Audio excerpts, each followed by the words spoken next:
பக்தி என்பது யாருக்கும் எப்பொழுது வேண்டுமென்றாலும் வரலாம். ஆனால் அப்பக்தியானது உண்மையாக இருக்கும் பட்சத்தில் தெய்வத்தின் அருளானது நமக்கு கிடைக்கும் என்பதை அறிந்து கொள்ள கண்ணப்ப நாயனாரின் வரலாற்றை தெரிந்து கொள்ளலாம். பொத்தப்பி என்னும் மலைநாட்டில் வேடர் குலத்தில் பிறந்தவர்தான் திண்ணனார். இவர் வேடர் குல தலைவராக இருந்தார். ஆகையால் தினமும் காட்டுக்குச் சென்று அவர் வேட்டையாடிக் கொண்டு வருவதை தனது நண்பர்களுக்கும் உறவினருக்கும் பகிர்ந்து அளித்து வந்தார். ஒருமுறை தனது நண்பர்களுடன் காட்டிற்கு வேட்டையாடச் சென்றார். வேட்டையாடி முடித்து மரத்தினடியில் இளைப்பாறும் சமயம் அருகிலிருந்த மலை ஒன்று திண்ணனாரை கவர்ந்தது. இத்தனை நாட்கள் காடுகளில் சுற்றிய எனக்கு இந்த மலை மீது ஏறி பார்க்க தோன்றவில்லையே, அங்கு என்னதான் இருக்கும், சென்று பார்க்கலாம் என்று நினைத்தவராய் அம்மலை மீது ஏறிச் சென்றார். அடர்ந்த மரங்களுக்கிடையே மலை மீது ஒரு சிவலிங்கம் இருப்பதைக் கண்டார். ஏனோ அவரை அறியாமல் அச்சிவலிங்கத்தின் மீது அன்பு சுரந்தது. கண்ணப்ப நாயனார் அச்சிவலிங்கத்தின் மேல் புதிதாக சாற்றப்பட்ட பூக்களும் இலைகளும் இருந்ததைக் கண்டு ஆச்சரியம் கொண்ட அவர், யாரோ சிவனுக்கு தினமும் பூக்களை சாற்றுகின்றனர், ஆனால் உணவு படைக்க தவறியுள்ளனர், இக்காட்டில் தனித்திருக்கும் இவருக்கு பசி எடுக்காதோ என்று நினைத்தவர் மலையை விட்டு கீழ் இறங்கி நண்பர்கள் வேட்டையாடி உணவுக்காக சுட்டு வைத்திருந்த பன்றிக் கறியை எடுத்து சுவைத்துப் பார்த்து அதில் நன்கு சுவையாக இருக்கக்கூடிய பகுதியை கையில் அள்ளிக்கொண்டு நேராக அருகில் ஓடிக்கொண்டிருந்த பொன்முகலி என்ற ஆற்றங்கரைக்குச் சென்று நீரை எடுத்து வாயில் அடக்கிக் கொண்டு சிவலிங்கம் இருக்கும் மலைக்கு ஓடினார்.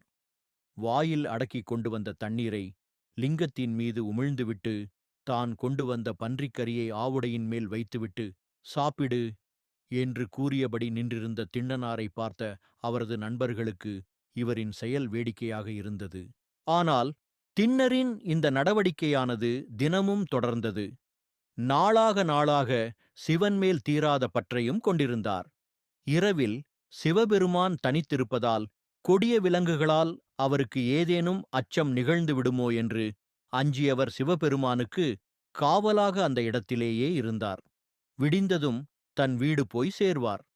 இது இப்படி இருக்க, தினமும் சிவலிங்கத்திற்கு அபிஷேகம் செய்து பூக்களை சமர்ப்பணம் செய்து வந்த வேதியர் ஆவுடையின் மீது பன்றி கறி இருப்பதை பார்த்து, தினமும் யார் வந்து சிவபெருமானுக்கு இந்த பன்றி கறியை வைத்து செல்வது என்று துடித்தவராய் சிவனிடம் முறையிட்டார். பெருமானே, தினமும் நான் உனக்கு வந்து அபிஷேகம் ஆராதனை செய்கிறேன். ஆனால் உன்னை பிடிக்காதவர் எவரோ ஒருவன் இவ்வாறு மாமிசம் படைக்கும் செயலை செய்து கொண்டிருக்கிறான். அவனை நீர்தான் தண்டிக்க வேண்டும் என்றார்.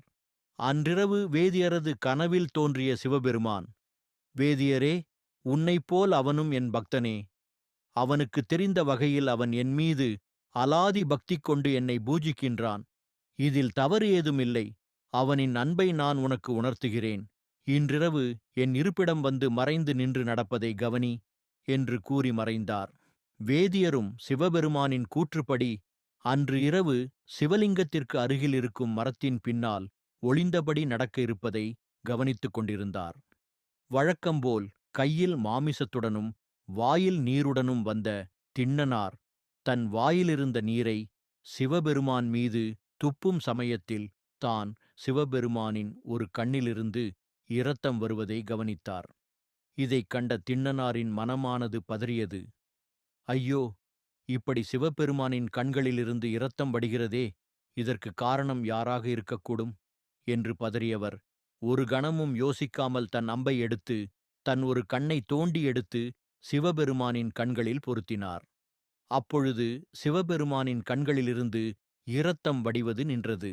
ஆனால் சிறிது நேரத்தில் சிவபெருமானின் அடுத்த கண்களிலிருந்து இரத்தம் வடிவதைக் கண்ட திண்ணனார் சிறிதும் யோசிக்காமல் தனது இரண்டாவது கண்ணையும் தோண்டி எடுக்க நினைத்தவர். தனது பார்வையானது பறிபோனாலும் சிவனுக்கு இன்னொரு கண்ணை சரியான இடத்தில் பொருத்த முடியாது என்று நினைத்தவர் தனது காலின் கட்டை விரலால் சிவபெருமானின் கண்களை அடையாளப்படுத்திக் கொண்டு தனது மறு கண்ணையும் தோண்டி எடுக்க நினைத்த சமயம், திண்ணனாரே நில் என்று அசரீரி ஒலித்தது. அச்சமயம் சிவபெருமான் திண்ணனாரின் முன் தோன்றி, திண்ணனாரே, உனது பக்தியைக் கண்டு பிரமித்து விட்டேன்.